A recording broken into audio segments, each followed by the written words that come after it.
Bismillahirrahmanirrahim. Assalamualaikum warahmatullahi wabarakatuh. Bertemu lagi dengan saya Ahmad Muhaddam Faham dalam mata kuliah Filsafat Ilmu dan Logika.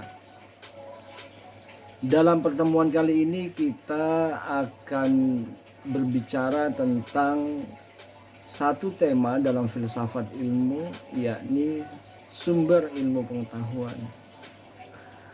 Dalam tema ini, masalah utama yang dipertanyakan adalah apa sejatinya yang menjadi sumber utama ilmu pengetahuan. Di dalam perdebatan atau di dalam sejarah filsafat terjadi dua perdebatan antara dua aliran besar. Yang pertama disebut dengan aliran rasionalisme dan yang kedua disebut dengan rasional empirisme.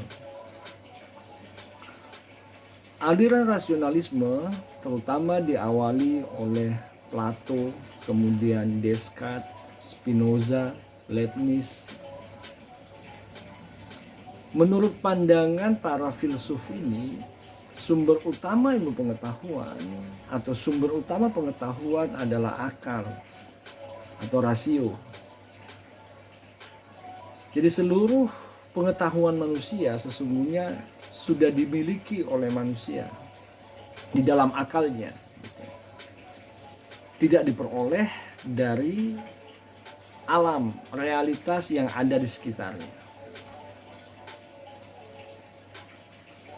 Nah, pandangan aliran ini yang menyatakan bahwa sumber ilmu pengetahuan itu akal atau berasal dari akal budi manusia sendiri, bukan dari pengalaman empirik atau alam yang ada di sekitarnya, ditolak oleh filsuf lain yang disebut dengan aliran empirisme. Menurut aliran ini bahwa pengetahuan itu bukan bersumber dari akal manusia atau akal manusia itu bukan sumber utama ilmu pengetahuan. Sumber utama ilmu pengetahuan bagi aliran ini adalah pengalaman empirik, sensasi panca indera,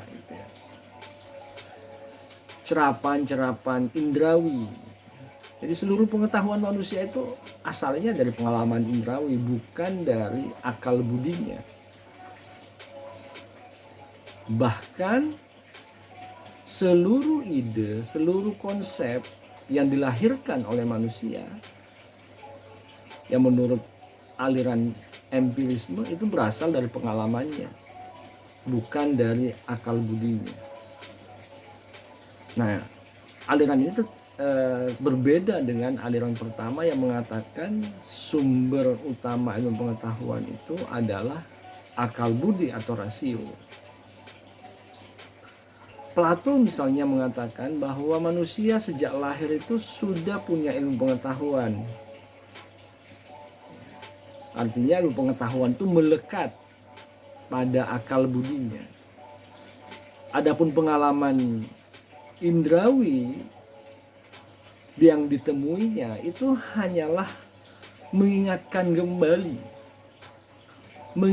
kembali akan pengetahuan yang sudah dimilikinya di dalam akal budinya. Bahkan seluruh pengetahuan manusia itu bersumber pada akal budinya, bukan bersumber pada pengalamannya. Kenapa? Karena pengetahuan yang bersumber pada akal budi ini adalah pengetahuan yang benar, tidak bertentangan satu dengan lainnya. Misalkan ketika berbicara tentang keadilan, ada keadilan yang memang adil, tidak adil sebagaimana yang terjadi menurut pengalaman kita. Nah, konteks adil itulah yang dikatakan Plato sebagai ide yang sudah ada sejak lahir di dalam benak kita. ketika kita berbicara kucing misalkan, kata kucing ini adalah pengetahuan yang bersumber dari akal manusia.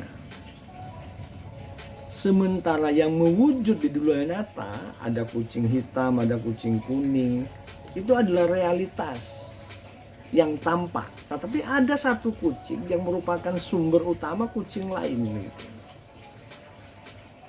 Nah, tapi inilah perdebatan. Ada aliran rasionalisme dan ada aliran empirisme.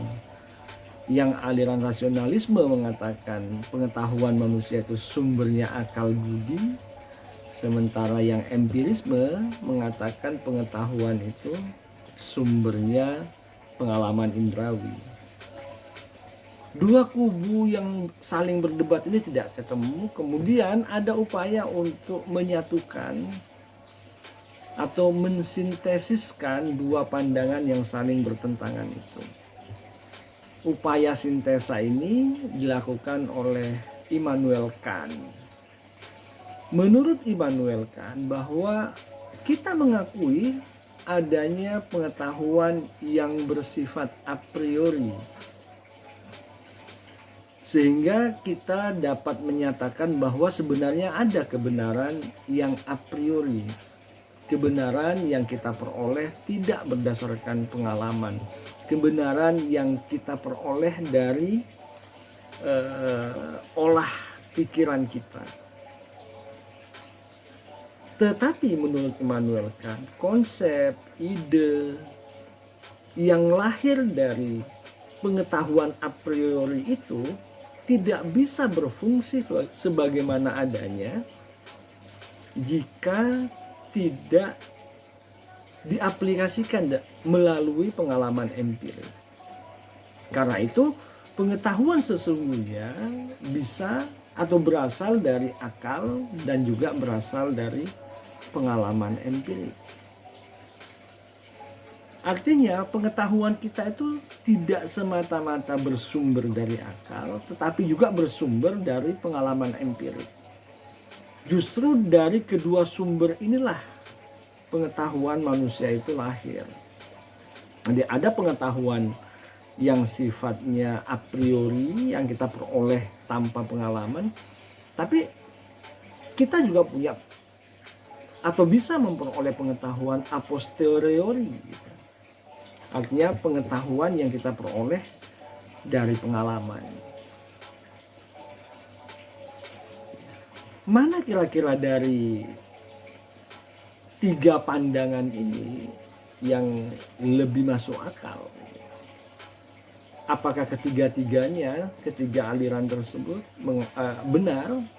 Ketika aliran rasionalisme mengatakan bahwa satu-satunya sumber utama ilmu pengetahuan adalah akal, atau aliran empirisme yang mengatakan bahwa satu-satunya sumber ilmu pengetahuan itu adalah pengalaman indrawi, atau justru sintesa yang dilakukan oleh Immanuel Kant, bahwa di satu sisi ada pengetahuan yang berasal dari akal budi manusia, yakni pengetahuan a priori.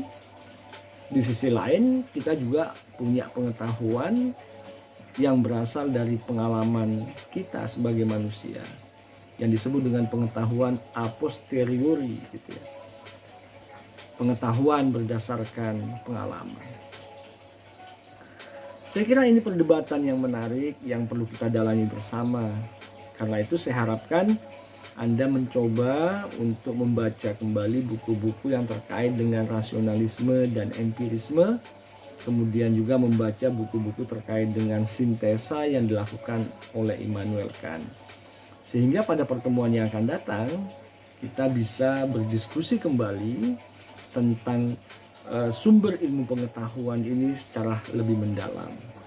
Pertemuan ini merupakan pertemuan pengantar untuk menjelaskan apa sejatinya yang menjadi sumber ilmu pengetahuan, dan kita sudah melihat ada tiga aliran yang ada di sini. Yang pertama rasionalisme, yang kedua empirisme, dan yang ketiga adalah sintesis yang dilakukan oleh Immanuel Kant.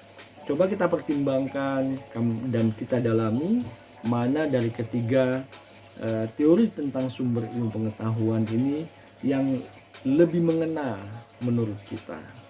Saya kira demikian. Kita berjumpa lagi pada pertemuan yang akan datang. Kurang lebihnya saya mohon maaf. Assalamualaikum warahmatullahi wabarakatuh.